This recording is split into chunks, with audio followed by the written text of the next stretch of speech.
Hey, Ward Wrestling Live here. I'm actually very honored. I came up here to watch the NCAAs. A good friend of mine, Mr. Legg, introduced me to Mr. Mario Flores. I gave him a call. I offered up my time, and here I am at the Border Wars with Border Brawl. Border Brawl. God, I keep messing that up. We'll cut that out. I'm here at Border Brawl with David Mirikitani and Coach Mario Flores. David started this event, correct? Yeah, it started as a result of an MMA event in 2013. A young man had committed suicide for PTSD, and we ended up partnering with Randy Couture and the Extreme Couture GI Foundation. We didn't have time to form our own 501c3, and he shepherded us through the process. And then 2 years later, in 2015, Mario's a big wrestling guy. St. Louis hosted the D2s and the D1s back to back. And I met with the sports commission. They wanted to do like 9 days straight of wrestling. And I'm like, I got this idea. I think it'd be awesome. And met with Chris Roseman, and he's like, let's do it. A lot of things fell in place. The director of revenue from the St. Louis Union Station Hotel actually wrestled for me in college. So that was hugely helpful in venue. Yeah, that's helpful. And that, and that venue is really cool. It was also the host hotel. And we had like Cade Brock, Jay Nyerman, Ed Ruth, Jake Herbert, and we didn't know what the hell we were doing in terms of raising money, really.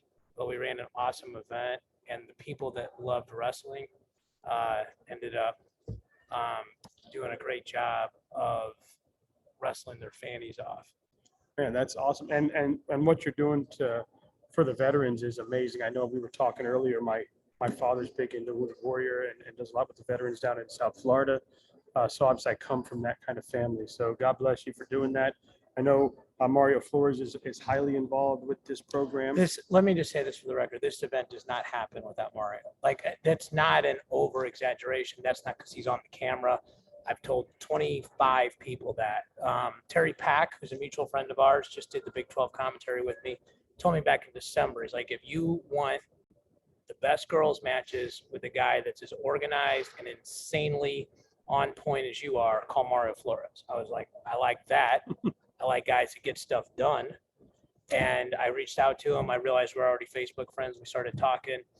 I'm the lead podcaster for USA Wrestling. We support the hell out of women's wrestling, girls wrestling, female wrestling at all levels, whatever the correct terminology is. And rightfully so. Well, we talk all the time on the pod that the lessons you learn from wrestling are not gender specific, right? Like For sure. Perseverance, winning with class, losing with dignity, teamwork, cutting weight, discipline, all these things are not male, female things. They're tough person, not tough person things. And so the more people that wrestle, wrestling is helping making our country tougher. And without getting political, we need more tough people. We need more tough people. Yeah. I definitely understand. Like Mario I've met him a couple times through the Grappler Fall Classic. I've seen him over there with kids. I have a good friend of mine that speaks very highly of him.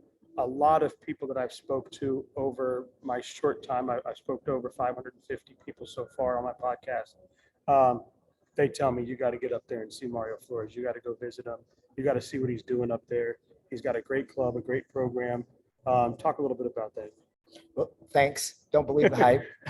Believe all the hype. That's why we're here. Yeah. No, I feel like when you're doing the right things, the right people come along, and when you're supporting the sport at a grassroots level, and then you're trying to develop it and see things through progression, good things happen, especially the people that are involved working on the backside, because events like this don't happen without people on the backside making sure they succeed. And so when you get people, like-minded people together, somebody to promote the sport, somebody to organize the athletes, somebody to play their role, things like this happen, and good things happen, and opportunities happen. And there's a whole world of people out there that are like-minded, like us. And I guess people like you, Dan, that are pulling it in. We've got two broadcasters. You have your media outlet, and Dan, you have yours. So those types of things bring people together, especially on a weekend like this, right? And so for Michigan to kick off a championship week, we're super excited for it, and getting kids the opportunity to do that. It's awesome. It's an honor for me because I know I've been told about Border Brawl. I got in touch with you, introduced me to you, David. It's an absolute honor to be in between both of you right now, talking to you guys, and I can't wait to get the video out so people can see what you guys are doing. And we need to get this into the Southeast. I know you and I were talking about it, but we need to get this everywhere. And I'd love to help if I can be a platformer or if I can do whatever I can do to help the program. I'd love to. Yeah, I think, this is, I talked to Mario about it. There's like silos or parallel processes, right? Like most people are just like, oh, you got Mario to wrestle David. That's amazing. It's a great match. We look at it as it's a fundraiser, right? Like we're trying to raise money at the same time. When you can talk to the coach of the best girls in the country, when you got 3 number ones on your team, you got the best girls in the country. When your play-by-play guys, Jason Keck, who just won their 19th youth state title in a row as a team, like you have some OGs at different levels.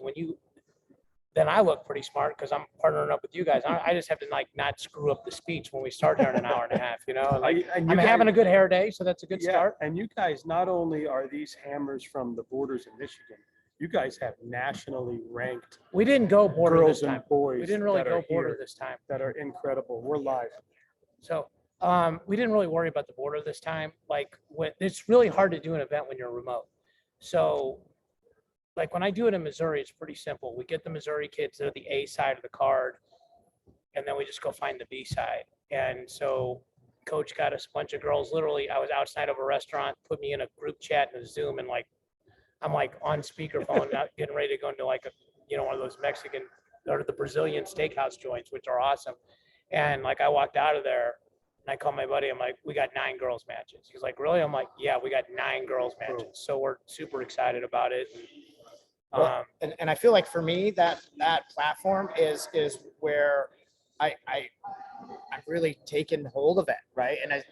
And there's certain missions that we have to do as people, and that's one of them for me, right? Creating these opportunities for girls to the girls take care of it. The winning takes care of itself, and then we connect with people who have we have a voice out in the world to help promote and advocate for certain things. We have Eliana Bomrito here, who's the #1 heavyweight in the country. And then we have, what is her part, her matches, who? Ellie's wrestling. Right here. From St. Louis. From St. Louis, who just won her first state title. But think about this. She just started wrestling 3 and 4 years ago. When I talked to her, she started as an 8th grader. Yeah, she just started wrestling. So their ceilings are so high. We have to forecast that at some level. And some of these girls, they're not your average sized women. I think the average female in America is 165 pounds. Well, there's something else to say about that match, which I need to say out loud. The girls on your side, anytime, anywhere, any place. We had some kids in here that it wasn't the kids, it's their dads that are like, they don't want to, like, well, I only want to wrestle somebody that's ranked above me. And it's like, you want to say to this person, you got ranked by beating somebody ranked above you who probably didn't want to wrestle you and had anything, like had nothing to gain, right? Like, Yeah. I mean, but his girls were like, I'll do anything, anytime, any place. Well, I think they just said, we'll do whatever coach tells us to do, which is one and the same, right? One and the same. But again, when you're trying to climb the ladder, right? And when you're trying to create, because think about it, we really are trying to create depth. We're trying to create a baseline of what does a nationally ranked caliber female athlete look like. Well, so, and not just female, but like we had Ladarian Lockett in our event this year, who nobody really knew about, but I was friends with his dad, and he wins our event and then goes out and wins the Ironman from the 18 seed. We had Jaden Ironman in our event the first year, went back when he was Jaden Clayton. Nobody knew who he was. He beats Cade Brock. We had Angelina Vargas in our event this year. Actually, we had Jeremiah Reno in our event a couple of years ago, and he was 159-0 and got beat 15-0 by Noah Certain. So like our team last year, the kids in Border Brawl, and then I got to go because the great Gary Abbott's calling me. But no problem. Our kids last year would have won the NCAA Nationals, the Border Brawl alumni. That's awesome. That's so fit. Real. Go ahead, I'm So sorry. nope, Real quick before they got to get out of here. They got to get this party started. Now you guys are watching this obviously after the competition took place, so you can go back to Flow. You can look up Border Brawl on there. There will be a link. Flo is covering the event. So to go and see all these matches, please feel free to go Yeah, back big and thanks do to that. Flo. Big thanks to Matt And Bowlesby. just not to set the boys short, it ends with Kolodzik and Heil, which is tremendous. Those So aren't boys, those are men. those are men. When Those you are have men. 2 senior athletes, 2-time national champions, 4-time All-American, let's talk about senior level guys that are going to wrestle at the highest level that are still in their prime. These And- guys are. And that's the value of networking. Like Reese Humphrey reaches out to me, right? Lou Rosselli goes, let's go. Like now, Gary Abbott's calling, I gotta go. Oh, see you. All right. Well, yeah, this has been great. Thanks, Mario. We lost David there. Mirikitani's got to get going. The great Gary Abbott's calling him. I guess when he calls, people listen, right? So You can only forward him on a couple times. yeah. And after that, you're. But Mario, thanks for having me here. I can't wait to shoot the event. I can't wait to watch a bunch of the cool matches. I mean, you got a bunch of great things going on here. Again, it's an honor to be here with you. Let's talk about our connection. Like literally, Yeah. we connected and you guys at 500 plus Podcast, yeah. podcast. Because Dan does a great thing, right? He has a voice and he has a platform and a group of people that are seeing him do his stuff. And so you're talking about good people doing good things who are also now collaborating at a national level, especially what does coming to the NCAAs mean? You know, and it's a network of people that follow each other, promoting their region or their brand or their clubs, whatever it is. We come together now and things like this happen where it's like so cool because he helped us when all the stuff happened in Oxford and stuff like that. And I know his organization. I had never met him before. Literally. Somebody reached out to me and said that, what's your club's name? Michigan Revolution. Michigan Revolution. They said Mario Flores at Michigan Revolution. I don't know if you heard the story. Unfortunate loss at one of the schools. The young man was a hero. Unfortunately, that led to him no longer being with us. Someone told me he was trying to collect donations so that help the family or whatever they were doing. We were our club was just going to make just support them in any way we could, and sometimes just a little bit of support to keep things moving.